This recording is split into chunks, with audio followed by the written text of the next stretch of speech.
नमस्कार, अपना उत्तर प्रदेश देख रहे हैं आप और मैं हूं आपके साथ ज्योति। चलिए शुरुआत करेंगे खबरों के विस्तार में।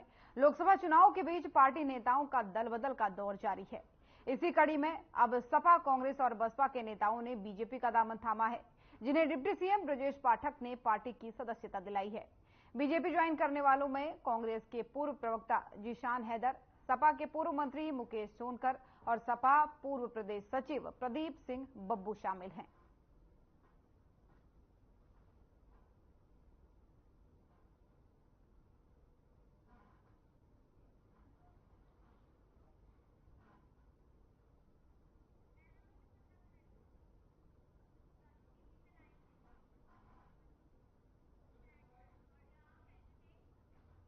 और कन्नौज लोकसभा क्षेत्र में जनसभा हुई। सीएम योगी आदित्यनाथ चुनावी जनसभा में पहुंचे। जनसभा में सीएम योगी शामिल हुए और सीएम ने जनसभा को यहां पर संबोधित भी किया। क्या कुछ कहा है, आपको सुनाते हैं। पालिका अध्यक्ष जीजक अमित तिवारी जी, आज के इस पूर्व विधायक श्रीमती निर्मला संखवार जी, आज के इस चुनावी सभा में उपस्थित शंकरगंज झीझक के मेरे सभी उपस्थित बहन और भाइयों, आज मुझे बाबा धर्मगढ़ के इस पुण्य धरा पर आप सबके बीच में आने का अवसर प्राप्त हुआ है। मैं सबसे पहले इस पावन धरा को नमन करता हूं। 1857 के प्रथम स्वातंत्र समर में जिन अमर बलिदानियों ने देश की आजादी के लिए अपने आप को बलिदान किया था, ऐसे सभी अमर बलिदानियों को भी नमन करते हुए उनके श्री चरणों में श्रद्धांजलि अर्पित करता हूं। बहनों और भाइयों, लोकसभा चुनाव के चौथे चरण में परसों आपको मतदान करना है। अब तक के 3 चरण पूरे हो चुके हैं। आधा चुनाव संपन्न हो चुका है और बहनों और भाइयों, पूरे देश में एक स्वर से स्वीकार किया है कि फिर एक बार जैसे जैसे लोकसभा के चुनाव अलग अलग चरणों में पूरे हो रहे हैं, ऐसे ऐसे आवाज आ रही है कि अब की बार 400 पार। और झीझक के अंदर आपका उत्साह दिखाता है कि उत्तर प्रदेश का वह संकल्प पूरा होने वाला जो हमने मोदी जी को कहा है कि 80 लोकसभा सीट पर 80 कमल खिलेंगे और 80 कमल की उत्तर प्रदेश की माला मोदी जी के गले में पड़ेगी। बहनों और भाइयों, मैं अभिनंदन करूंगा आप सबका। गर्मी की परवाह के बगैर पंडाल में जगह नहीं मिला तब भी खड़े हैं, लेकिन भारतीय जनता पार्टी का कमल खिलाना है और विजयश्री से सुब्रत पाठक के गले में डाल करके मोदी जी के साथ कार्य करने के लिए उन्हें दिल्ली भेजना है। बहनों और भाइयों, ये हमारी पीढ़ी का सौभाग्य है। हम नए भारत को देख रहे हैं, एक ऐसा भारत जिस भारत में आज सुरक्षा भी है, सम्मान भी है, विकास भी है, गरीब कल्याण भी है, और जिस भारत में विकास है तो विरासत भी है, आपकी आस्था का सम्मान है। याद करिए अयोध्या में राम मंदिर के लिए समाजवादी पार्टी गोली चलाती थी राम भक्तों पर, और भाजपा की सरकार आई, आज भगवान राम का भव्य मंदिर का निर्माण हो गया। मुझे एक बात बताओ, झीझक के कितने लोग थे जो लोग अयोध्या में अब तक दर्शन करके आ गए हैं?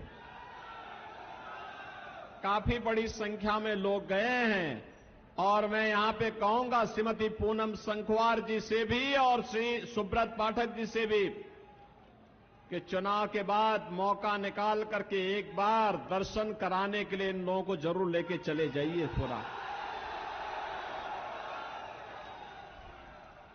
बहनों और भाइयों, एक नई अयोध्या का दर्शन हो रहा है। अरे ये लोग तो धन्य हुआ ही हुआ।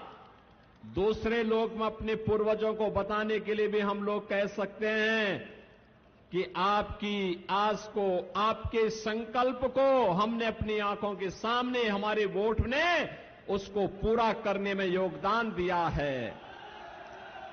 आप भी कह सकते हैं उन तक जब जाएंगे, ये जवाब देने के लिए आपके पास उस समय वक्त होगा। कह सकते हैं कि देखिए आपका जो संकल्प था, उस संकल्प को हमने अपनी आंखों के सामने पूरा होते हुए देखा है और इसमें हमारा भी योगदान है।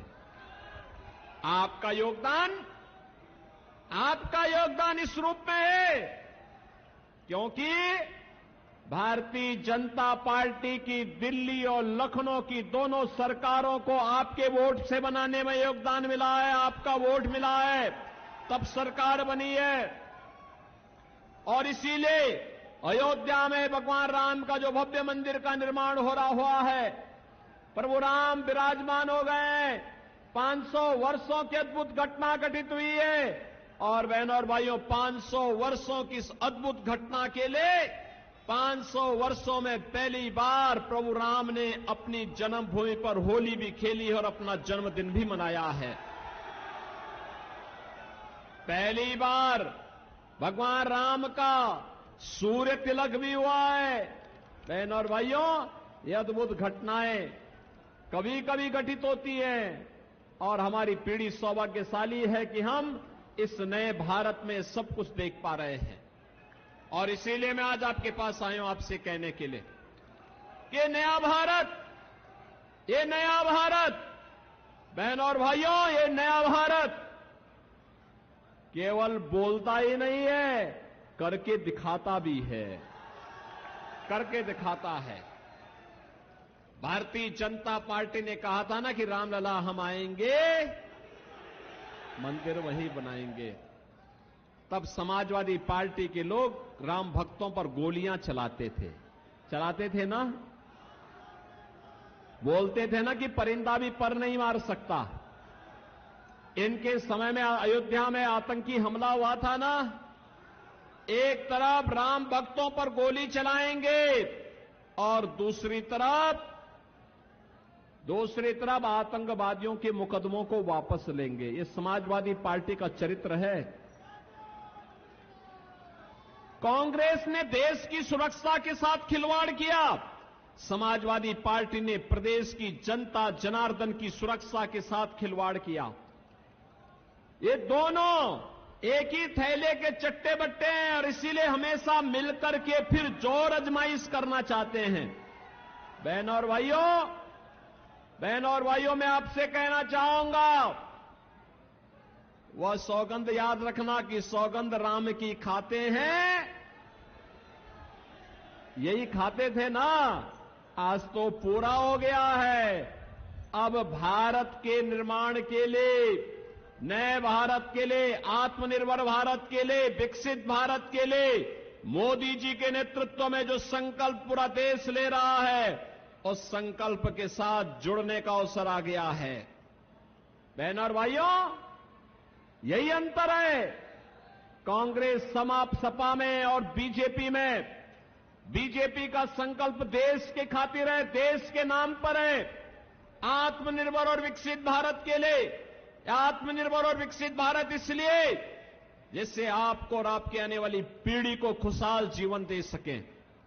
उनको सत्ता इसलिए चाहिए कि कांग्रेस के परिवार को, सपा के सेवई परिवार को धन संपदा से परिपूर्ण करके अपने परिवार के लिए वे चुनाव लड़ना चाहते हैं। और भारतीय जनता पार्टी राष्ट्र के हित के लिए, वे परिवार के हित के लिए, ये राष्ट्र के हित के लिए चुनाव लड़ना चाहती है। और इसीलिए राष्ट्र के हित के लिए लड़े जाने वाले इस चुनाव में आपका समर्थन लेने के लिए हम लोग आए हैं आपके पास। समाजवादी पार्टी के समय में क्या हालत थे प्रदेश के?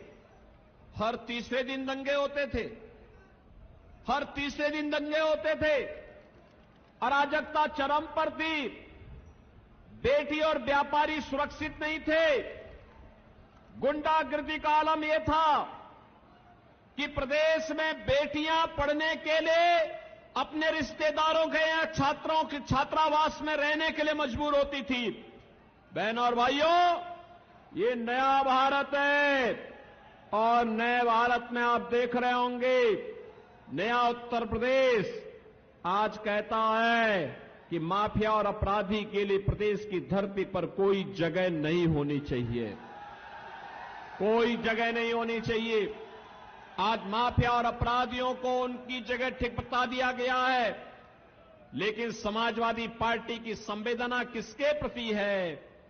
याद करिए, परम राम भक्त प्रदेश के पूर्व मुख्यमंत्री सरदेव कल्याण सिंह जी की मृत्यु होती है और कल्याण सिंह जी की मृत्यु होने पर समाजवादी पार्टी के राष्ट्रीय अध्यक्ष श्री अखिलेश यादव ने एक भी संवेदना के शब्द नहीं व्यक्त किए। तो कन्नौज से सीएम योगी को सुन रहे थे आप, जहां पर उन्होंने लोगों से बीजेपी के पक्ष में वोट देने की अपील की और साथ ही साथ पुरानी सरकारों पर भी जमकर निशाना उन्होंने साधा, पक्ष पर भी निशाना साधते हुए वो नजर आए। तो चलिए खबरों में आगे बढ़ेंगे। तेलंगाना में जनसभा का आयोजन, जनसभा में गृह मंत्री अमित शाह शामिल हुए। अमित शाह ने जनसभा को यहां पर संबोधित भी किया। ऐसी आवाज नहीं चलेगी। मोदी जी को फिर से प्रधानमंत्री बनाना है या नहीं बनाना है? 400 पार करना है या नहीं करना है? कोंडा विश्वेश्वर रेड्डी को सांसद बनाना है या नहीं बनाना है? तो मेरे साथ दोनों हाथ उठाइए। ये दूर के पेंडाल में भी अंत तक सभी लोग हाथ उठाएं। विजय के संकल्प की मुट्ठी भींचिए और प्रचंड आवाज से बोलिए, भारत माता की जय श्री राम, जय जय श्री राम।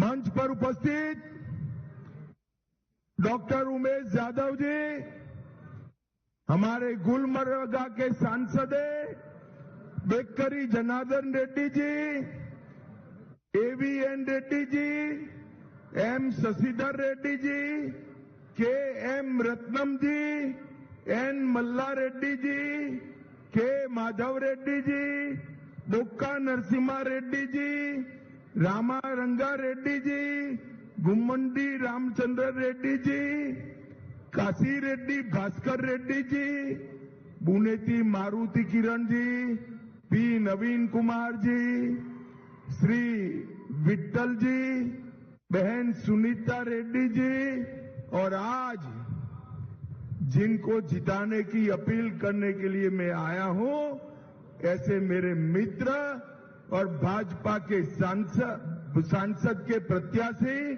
डॉक्टर कोंडा विश्वेश्वर रेड्डी के लिए जोर से ताली बजाइए सभी लोग। और आज चेवल्ला की इस विशाल जनसभा में आए हुए प्यारे भाइयों, बहनों, माताओं और मेरे जिगर के टुकड़े जैसे युवा मित्रों, आप सभी को नमस्कार।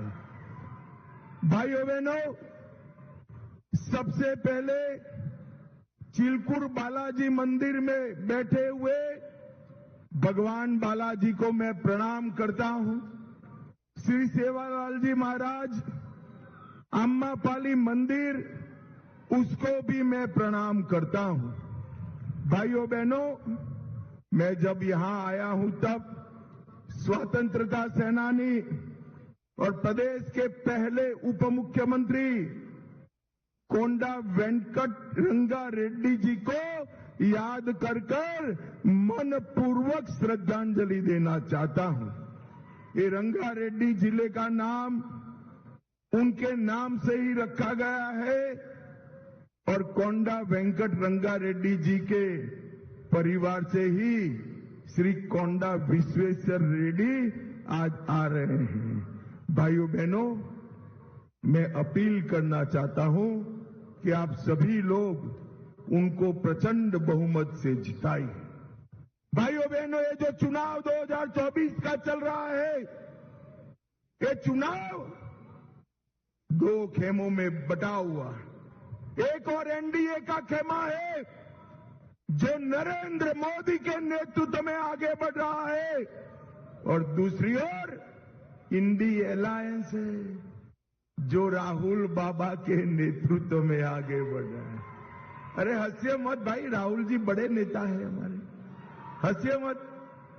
भाइयों बहनों, मगर ये दोनों गठबंधन किस प्रकार के, एक और 12 लाख करोड़ के घपले, घोटाले, भ्रष्टाचार करने वाली कांग्रेस पार्टी और उनके साथी, और दूसरी ओर 23 साल तक प्रधानमंत्री और मुख्यमंत्री रहने के बाद भी जिस पर 25 पैसे का भी आरोप नहीं है, ऐसे हमारे प्रधानमंत्री नरेंद्र मोदी जी हैं। एक और, गर्मी थोड़ी बढ़ते ही थाईलैंड और बैंकॉक में छुट्टी मनाने वाले राहुल गांधी हैं, और दूसरी ओर 23 साल तक दीपावली की भी छुट्टी लिए बगैर दीपावली के दिन सरहद पर जवानों के साथ दीपावली मनाने वाला नरेंद्र मोदी है। एक और, चांदी की चम्मच के साथ जन्मे हुए राहुल बाबा है, और दूसरी ओर गरीब चाय बेचने वाले के घर में जन्मे हुए हमारे नेता नरेंद्र मोदी हैं। एक और, तुष्टीकरण के आधार पर राजनीति करने वाला ये इंडी अलायंस है, तो दूसरी ओर देश के लिए जान देने की बात करने वाला भारतीय जनता पार्टी है। इन दोनों के बीच में आपको तय करना है। भाइयों बहनों, आज मैं आया हूं तब 1998 में आज के दिन ही भारत के प्रधानमंत्री, भारत रत्न अटल बिहारी वाजपेयी जी ने पोखरण में न्यूक्लियर टेस्ट कंडक्ट कर भारत को न्यूक्लियर ताकत बनाने का काम किया था।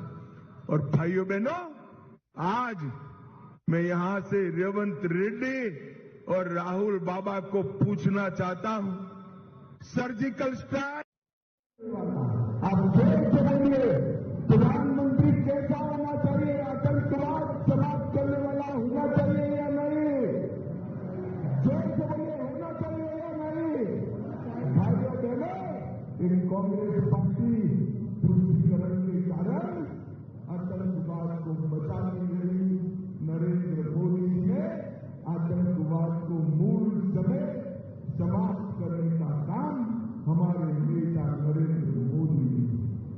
शिवला वालों, मुझे सच बताना, मन से बताना, अयोध्या में राम मंदिर बनना चाहिए या नहीं बनना?